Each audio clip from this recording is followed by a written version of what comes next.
Hello and welcome to Biology by Vibhu, and this is your educator Vibhu Prasad Rathav.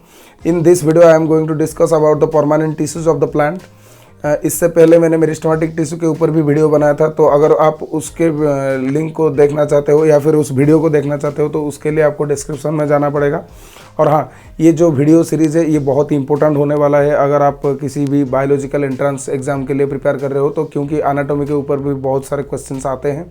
और हाँ, इसके साथ ही साथ हमारा MCQs का सीरीज़ भी चलता रहेगा और आप TGT MCQs देखने के लिए चैनल के साथ जुड़े रहिए। And thank you very much.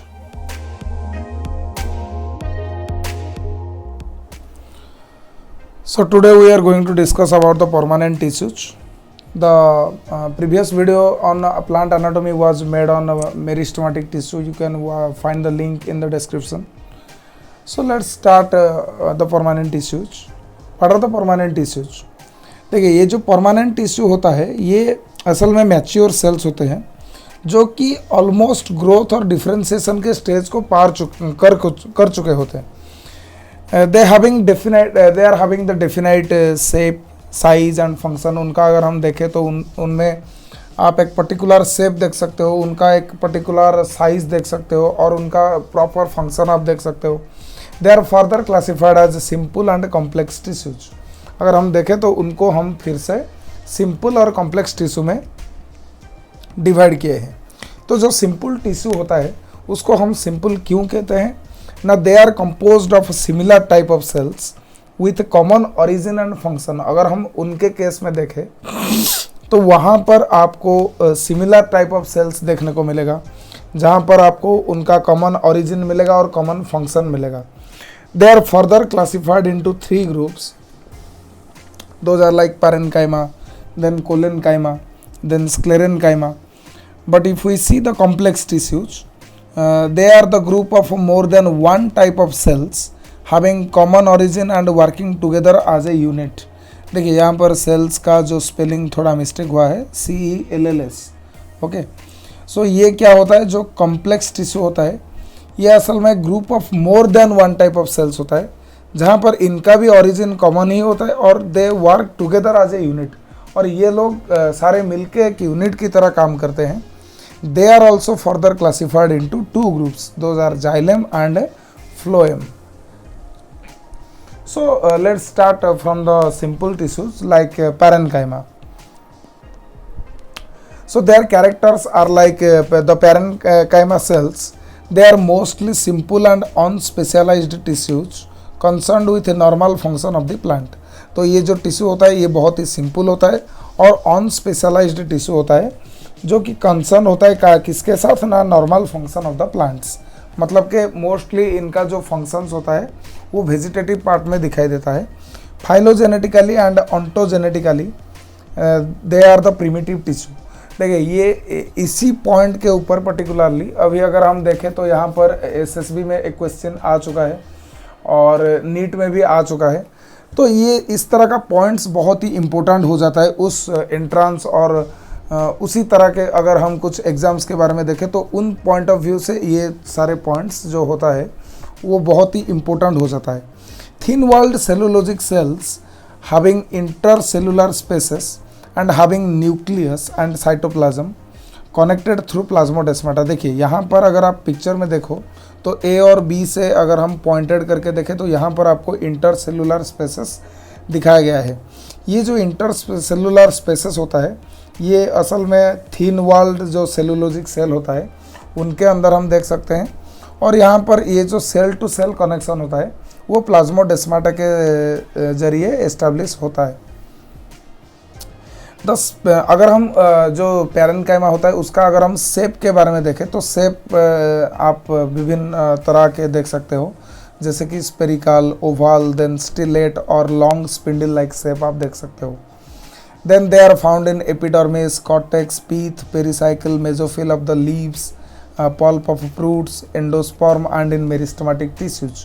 अगर हम देखें पैरेन्काइमा जाइलम और फ्लोएम में भी दिखाई देता है और उन जाइलम और फ्लोएम के बारे में भी हम अभी आगे आने वाले स्लाइड्स में डिस्कस करेंगे।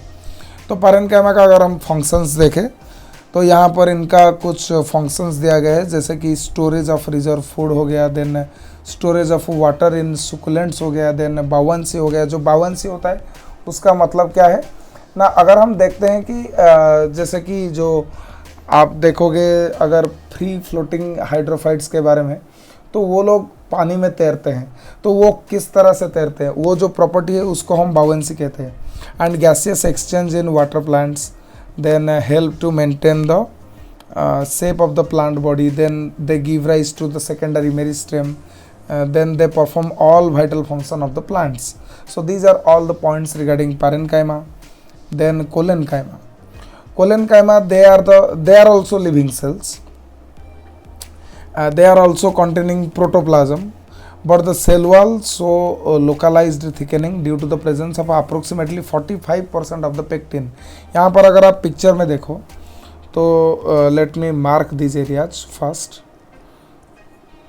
सो अगर हम इस एरिया के बारे में देखें, जैसे कि इस तरह का थिकेंड कॉर्नर हो गया, ये जो रेड वाला पोर्शन में जाओ, यहाँ पर रेड कर दिया जिस पोर्शन को, अगर हम देखें तो यहाँ पर इसी रेड वाले एरियाज़ में आप थिकेनिंग कॉर्नर देख सकते हो। और ये जो थिकनिंग होता है ये किसके लिए होता है ना, 45% पेक्टिन के वजह से ये होता है।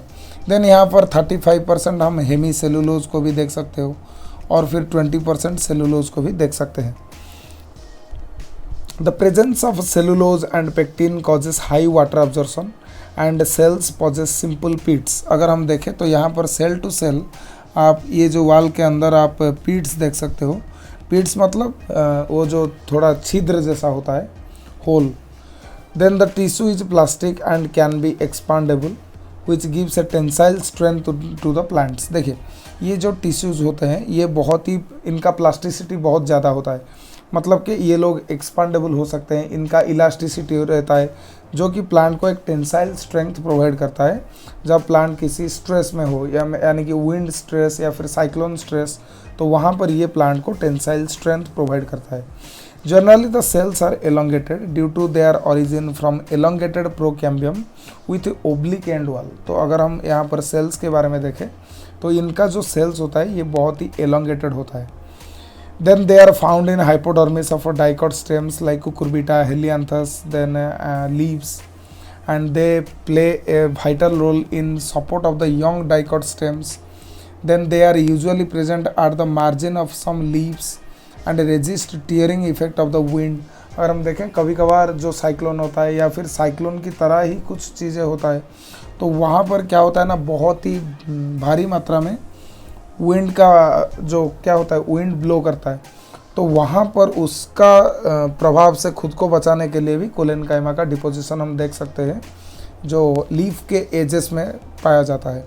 Then some of them possess chloroplast too and help in photosynthesis. तो कुछ कोलेनकाइमा में हम क्लोरोप्लास्ट भी देख सकते हैं जो कि फोटोसिंथेसिस में हेल्प करता है।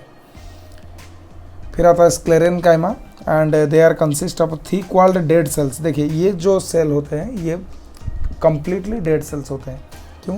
क्योंकि यहाँ पर अगर आप देखो तो इनका जो सेल्स होता है वहाँ पर बहुत ही भारी मात्रा में हम डिपोजिशन देख सकते हैं लिग्निन का। जो लिग्निन होता है वो क्या करता है ना, एक सेल को बहुत ही मोटा बना देता है।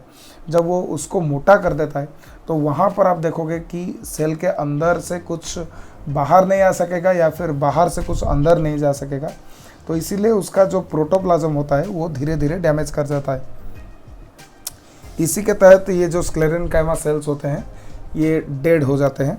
देखिए जब ये बॉर्न होता है तब ये लिविंग सेल होता है, लेकिन जब ये मैच्योर करता है तो वहाँ पर जो डिपोजिशन होता है इम्परमेबल सेकेंडरी वॉल्स का, वो उसको डेड बना देता है। They are again grouped under two main categories like fibres and sclereids. देखिए जो फाइबर्स होता है वो क्या होता है ना, they are consisting of a long elongated cells with pointed ends and having lignin in the cell wall. अगर हम देखें तो फाइबर में उनका क्या होता है ना, फाइबर में हम देखेंगे तो जो सेल होता है वो बहुत ही एलोंगेटेड होता है, वहाँ पर हम पॉइंटेड एंड्स देख सकते हैं। मतलब कि अगर एक सेल इस तरह का एलोंगेटेड हुआ तो उसका जो एंड वाल होता है उसको हम ऐसे पॉइंटेड देख सकते हो, ठीक है। And the and they are having lignin in their cell wall. Then TS shows polygonal in outline and wide in lumen. देखिए अगर हम इसका ट्रांसफर सेक्शन लेते हैं, यहाँ पर इसको अगर हम इस तरह से let me cut this like this, अगर हम इसको इस तरह से कट करते हैं तो यहाँ पर हम कुछ इस तरह का सेल इसका देख सकते हैं। जैसे कि ये मान लो कि ये इस तरह का लूमेन हम ऐसे देख सकते हैं, मतलब कि ये एक पॉलीगोनल जैसा स्ट्रक्चर हो गया, हेक्सागोनल जैसे आप देख सकते हो। तो इसीलिए यहाँ पर लिखा गया है कि जब हम TS लेते हैं तो ये शो करता है एक पॉलीगोनल स्ट्रक्चर, और इसका अंदर में अगर हम देखें तो वाइड लूमेन मौजूद होता है। The walls show simple and oblique pits. तो उनका जो अगर हम उनका वॉल के बारे में देखें तो वहाँ पर हम सिंपल और ओब्लिक पिट्स देख सकते हैं। पिट्स मतलब कि अगर हम यहाँ पर सेल वॉल देखें तो सेल वॉल के अंदर ऐसे ऐसे छिद्र मौजूद होता है, जो कि वाटर कंडक्शन या फिर ऑर्गेनिक सॉल्यूट कंडक्शन या फिर कुछ उसी तरह का ट्रांसपोर्टेशन में हेल्प करता है। देन ऑकर इन हाइपोडर्मिस, जो फाइबर्स होता है वो हाइपोडर्मिस में पाया जाता है, फिर पेरिसाइकल में दिखाई देता है, सेकेंडरी जाइलम में भी दिखाई देता है, और अगर हम फ्लोएम के बारे में बात करें तो वहाँ पर भी दिखाई देता है। और अगर हम बॉन्डल सीथ देखें मोनोकॉट्स में तो वहाँ पर भी ये जो फाइबर होते हैं वो दिखाई देते हैं। फिर आता है sclereids. They are short and possess extremely thick laminated lignified walls with long tubular pits. देखिए ये जो स्क्लेराइड्स होता है ये बहुत ही शॉर्ट होता है, कि जैसे कि आप फाइबर के बारे में देखो तो फाइबर एलोंगेटेड होता है, लेकिन स्क्लेराइड्स शॉर्ट होता है। And they possess extremely thick laminated lignified walls. तो यहाँ पर भी लिग्निन हम देख सकते हो वॉल में, यहाँ पर हम उसको देख सकते हैं विथ लॉन्ग ट्यूबुलर पिट्स। तो वहाँ पर जो पिट्स होता है वो लॉन्ग ट्यूबुलर होता है। देन यहाँ पर अगर हम देखें तो आपको स्क्लेराइड्स विभिन्न शेप से देखने को मिलेगा, जैसे कि स्पेरिकल हो गया या फिर ओवल हो गया, देन सिलेंड्रिकल हो गया या फिर टी शेप्ड हो गया या फिर डम्बल शेप्ड हो गया, और इवन स्टिलेट शेप्ड हो गया। Then they occur in hard part of the plant body. Example, endocarp of almond, coconut, hard seed coat. Then also occur in some pulp of fruits like stone cells of the pulp of pyrus. हम इस पायरस के बारे में अभी आगे देखेंगे आगे आने वाले स्लाइड में। फिर नेक्स्ट आता है काइंड्स ऑफ स्क्लेराइड्स। देखिए जो स्क्लेराइड होता है वो कितना तरह का होता है, तो इनको अगर हम देखें तो यहाँ पर 5 तरह का स्क्लेराइड्स के बारे में डिस्कस किया गया है। जैसे कि आप देख सकते हो जो नंबर 1 होता है वो है ब्राकी स्क्लेराइड्स, और उसको हम स्टोन सेल्स भी कह सकते हो। तो वो क्या होता है ना, they are small and isodiametric cortex, मतलब कि ये जो स्क्लेराइड्स होते हैं ये छोटे होते हैं और आइसोडायमेट्रिक होते हैं, कॉर्टेक्स में दिखाई देता है, फिर इन पीथ में भी दिखाई देता है। अगर हम देखें तो यहाँ पर फ्लोएम में भी दिखाई देता है, और पल्प ऑफ फ्रूट्स, ये जो पिछले वाले स्लाइड में हम लोग यहाँ पर बात किए थे पायरस के बारे में, तो उनमें ये दिखाई देगा। फिर आता है मैक्रोस्क्लेराइड्स और rod cells. They are elongated rod shaped found in leaves and cortex of stem and outer seed coat. देखिए यहाँ पर साइड में जो डायग्राम दिया गया है उसी डायग्राम में आप इन सब के बारे में देख सकते हो। इस वीडियो को पॉज करके आप उसको देख लो या फिर उसका ड्राइंग बना लो, और ये कैरेक्टर्स बहुत ही इंपॉर्टेंट हो जाता है। देन मैक्रो और rod cells, they are elongated rod shaped found in leaves and cortex of stem and outer seed coat. तो यहाँ पर ये लोग दिखाई देते हैं। फिर आता है ऑस्टियोस्क्लेराइड और बोन सेल्स। देखिए बोन सेल इसका नाम इसीलिए दिया गया है क्योंकि दे आर बोन और बैरल शेप्ड। अगर आप इस पिक्चर में देखो तो ये होता है ऑस्टियोस्क्लेराइड, और ये कहाँ पर दिखाई देता है ना, लीफ ऑफ हेक्की, ओके, उस प्लांट में ये दिखाई देगा। फिर आता है एस्ट्रोस्क्लेराइड और stellate cells. They are star shaped, यहाँ पर आप देख सकते हो, they are star shaped with extreme lobes और आर्म्स। यहाँ पर आप आर्म भी देख सकते हो, और यहाँ पर अगर हम एग्जाम्पल के बारे में देखें तो यहाँ पर लीफ ऑफ निम्फिया भी हो सकता है। देन आता है ट्राइकोस्क्लेराइड्स और internal hairs. The hair like sclereids found in the intercellular spaces of the leaves and stem of some hydrophytes. देखिए ये जो ट्राइको या फिर इंटरनल हेयर्स हो गया, तो ये क्या होता है ना, they are hair like structures found in the intercellular spaces of the leaves.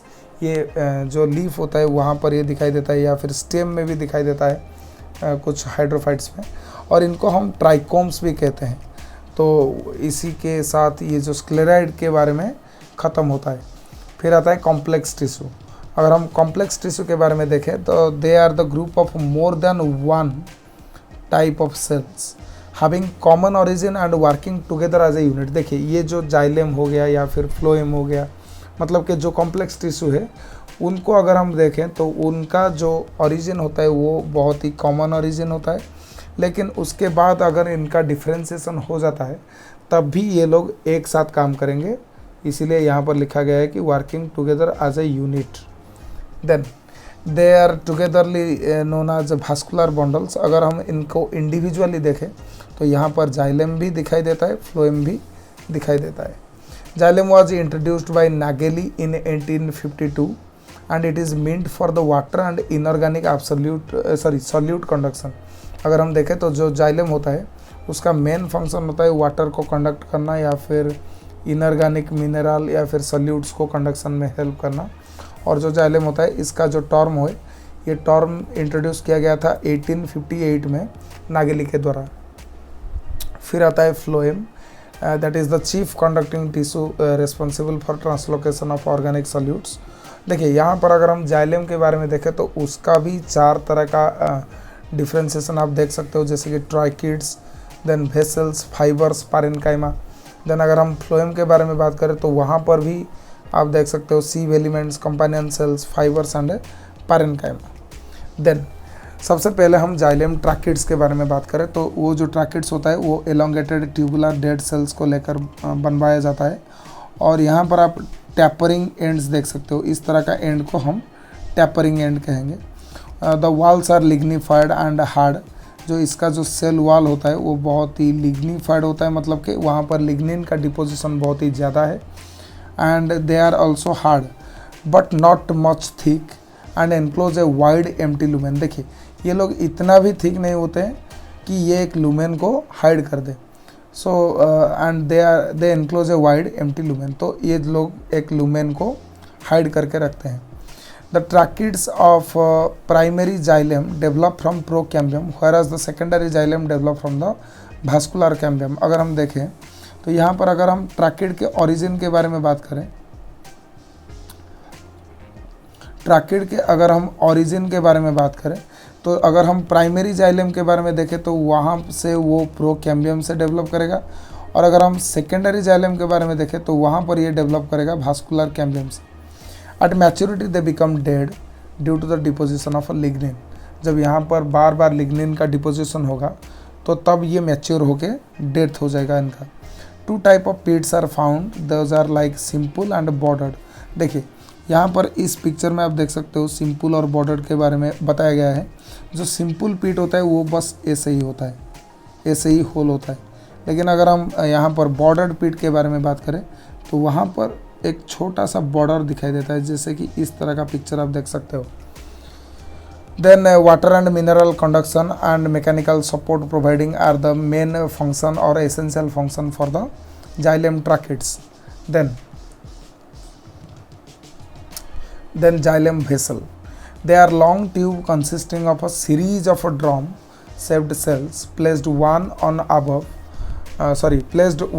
another with their end walls perforated or dissolved। देखिए यहाँ पर सबसे पहले अगर हम वेसल और ट्रैकिड्स के बारे में देखें तो वेसल बहुत ही बड़ा स्ट्रक्चर होता है, लेकिन अगर हम यहाँ पर ट्रैकिड के बारे में देखें तो वो बहुत ही छोटा सेल होता है।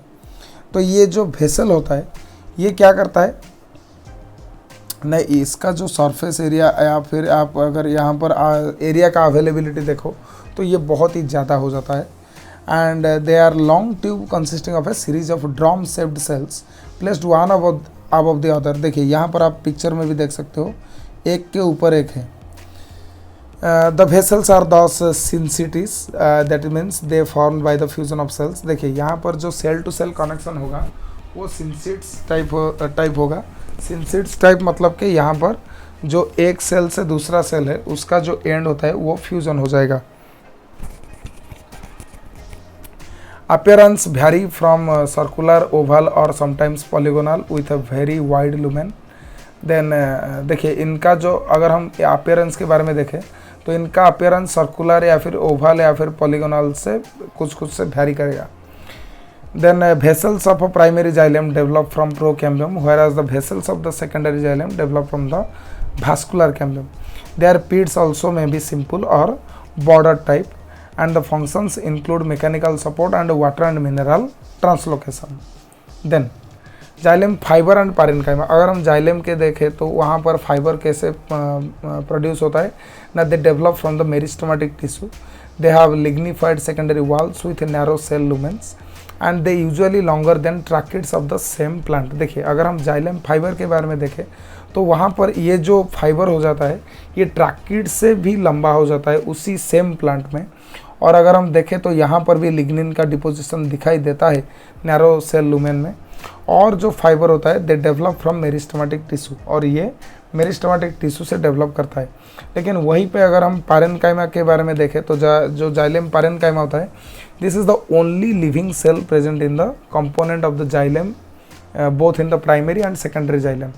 It is of two types, that is wood and ray parenchyma. Wood is produced from fusiform cambial initial, whereas the rays are formed from ray initial of the cambium. देखिए यहाँ पर जो wood parenchyma होता है वो fusiform cambial initial से produce होता है. whereas अगर हम रेज के बारे में देखें जो रे पैरेन्काइमा होता है they are form from the ray initial of the cambium. The main function is storage of a food and a reserve in the form of a starch or fat. तो इसी के साथ जाइलेम भी complete होता है और उसके बाद आता है फ्लोएम. फ्लोएम में सबसे पहले हम देखें यहाँ पर हमने 4 सेल के बारे में बात किया, जैसे कि सीव एलिमेंट्स हो गया, फिर कंपाइनन सेल हो गया, फिर इसके बाद फाइबर आएगा, फिर पैरेन्काइमा आएगा. तो सबसे पहले देखते हैं कि जो सीव एलिमेंट होता है वो क्या होता है. They are the main component placed one on another one above another forming continuous tube and they are found in they are restricted to angiosperms. देखिए यहाँ पर आप देख सकते हो ये नंबर 1 है या फिर ये नंबर 2 है. तो यहाँ पर एक के ऊपर एक जो सेल का है वो प्लेसमेंट किया गया है. They are living cells without nucleus. इनमें न्यूक्लियस नहीं दिखाई देता है. इनका सेलुलोजिक होता है या इनका रेस्ट्रिक्टेड लेटरल थिकनिंग फाउंड. यहाँ पर अगर हम देखें तो यहाँ पर जो थिकनिंग होता है वो बहुत ही रेस्ट्रिक्टेड होता है. कभी कभार हम उसको नेक्रियस थिकनिंग भी कह देते हैं. Then cytoplasm occur in thin lining along with large centrally placed vacuole. अगर हम इनका जो साइटोप्लाज्म के बारे में देखें तो यहाँ पर साइटोप्लाज्म जो कंटेंट होता है वो बहुत ही कम हो जाता है. देखिए इसके आने वाले स्लाइड में मैं उसके बारे में बात करूँगा कि साइटोप्लाज्म किस तरह से यहाँ पर मौजूद होता है और इनका जो सेंटर का जो बड़ा स्पेस है उसको कैसे वैक्यूल ले जाता है, इसके बारे में हम आगे आने वाले स्लाइड में देखेंगे. Then cellular organelles are absent like mitochondria, endoplasmic reticulum. Every type of cellular organelles are absent. Then in sieve cells the sieve areas are located in water walls. The sieve areas are located in lateral walls, whereas the sieve areas are located in the cross wall in the sieve tube element. देखिए यहाँ पर आप picture में देख सकते हो कि जो सीव प्लेट होता है वो असल में क्या होता है ना, एक सेल से दूसरे सेल के अंदर में जो सेल वॉल रह गया तो वहाँ पर जो पीट्स फॉर्मेशन होता है, पीट्स मतलब के जो होल फॉर्मेशन होता है उसी एरिया को हम प्लेट कहते हैं, सीव प्लेट कहते हैं. और उसके अंदर जो पोर होता है उसको हम सीव प्लेट पोर भी कह सकते हैं. देन इसका जो मेन फंक्शन होता है वो असल में ट्रांसलोकेशन ऑफ ऑर्गेनिक सॉल्यूट होता है. और देन आता है कंपेनियन सेल. देखिए यहाँ पर कंपेनियन सेल से आप कंपेयर कर सकते हो जो पिछले वाला था फ्लोएम सीव ट्यूब्स. देखिए यहाँ पर जो सीव ट्यूब है अगर इसको मैं 1 और इसको 2 कर देता हूँ तो यहाँ पर आप देख सकते हो जो कंपेनियन सेल होता है उसके अंदर एक न्यूक्लियस मौजूद होता है. मान लो कि ये एक न्यूक्लियस हो गया या फिर ये एक न्यूक्लियस हो गया. तो कंपेनियन सेल में आप न्यूक्लियस देख सकते हो.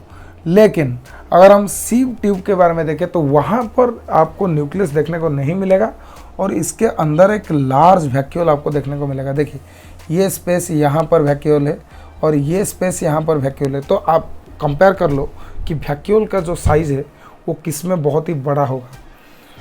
वहाँ पर आप देख सकते हो जो कंपाइनेंट सेल होते हैं वो लिविंग सेल्स होते हैं। They are always associated with sieve tubes, they are active protoplast, then thin cellulosic cell wall and all other cellular organelles are found।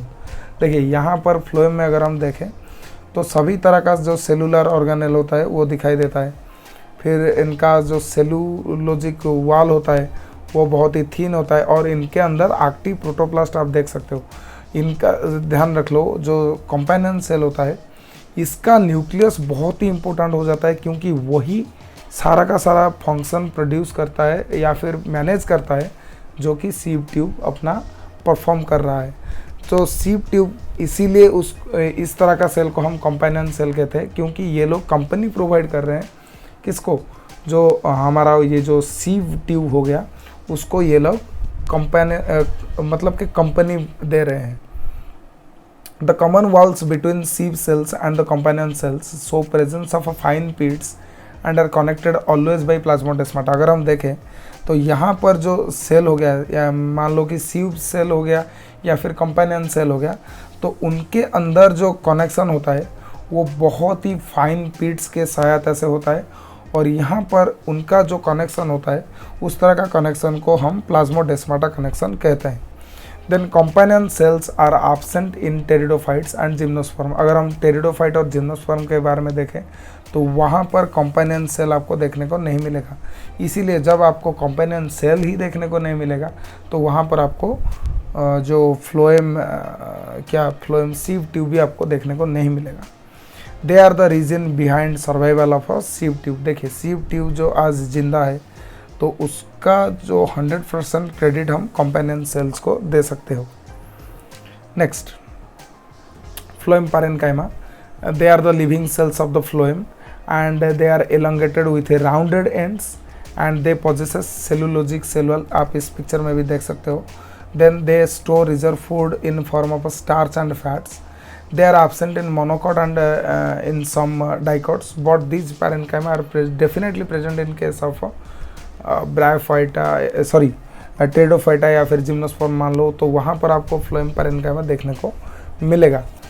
In secondary phloem parenchyma are oriented in vertical as well as a radial direction and these are called phloem ray cells and the function of a phloem parenchyma is translocation and storage of a food reserve। देखिए जो phloem parenchyma होता है उसका सबसे पहला वाला function होता है स्टोरेज ऑफ फूड रिजर्व, और उसको फिर बाद में जो रीजन जिस भी रीजन में आपको एनर्जी चाहिए तो ये वहाँ पर इसको ट्रांसलोकेट करेगा।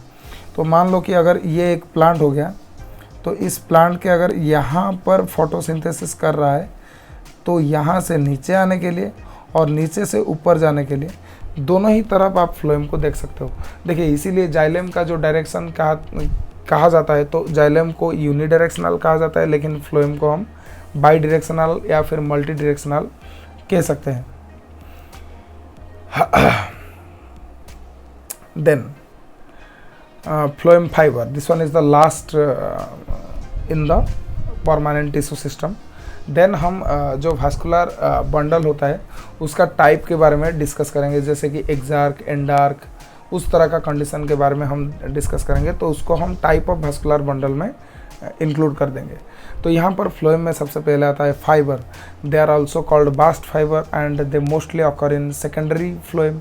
अगर हम देखें तो जो फाइबर होता है वो सेकेंडरी फ्लोएम में ज़्यादातर दिखाई देता है and their cell wall is cellulosic and lignified.